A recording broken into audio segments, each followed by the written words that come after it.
As more countries move toward cannabis legalization, one big question keeps coming up.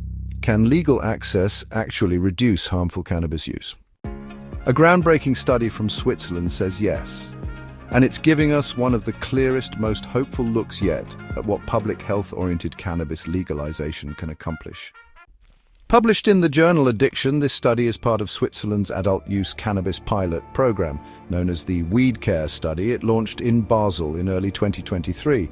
Nearly 374 adult cannabis users took part.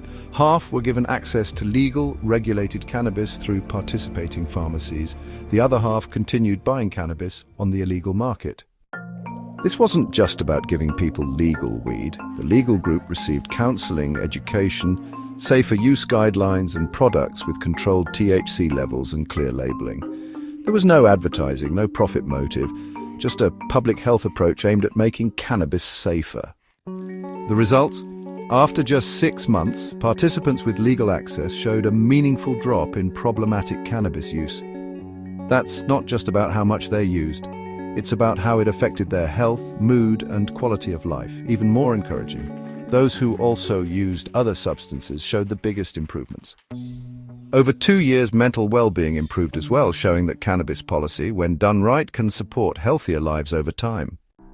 This study matters not just because of what it found, but how it was done. Unlike observational studies, which are helpful but limited, this was a randomized, controlled trial, the gold standard in science. That means we can draw real conclusions. Legal cannabis offered responsibly doesn't lead to more harm, it may actually reduce it. Why does this work? Because Switzerland focused on education, support and harm reduction, not punishment or profit. By creating a legal path that doesn't glamorize cannabis, but makes it safer and more transparent, they've shown a middle way that avoids both prohibition's failures and the excesses of commercial markets. This is a model that could help guide policy around the world. Countries like Germany and US states considering legalization now have hard evidence that regulated access doesn't encourage abuse. It helps reduce it, especially for people who need support the most. The Swiss study shows what happens when legalization is grounded in science, compassion, and public health. It's not about opening the floodgates, it's about building systems that make cannabis use safer, smarter, and more sustainable for everyone.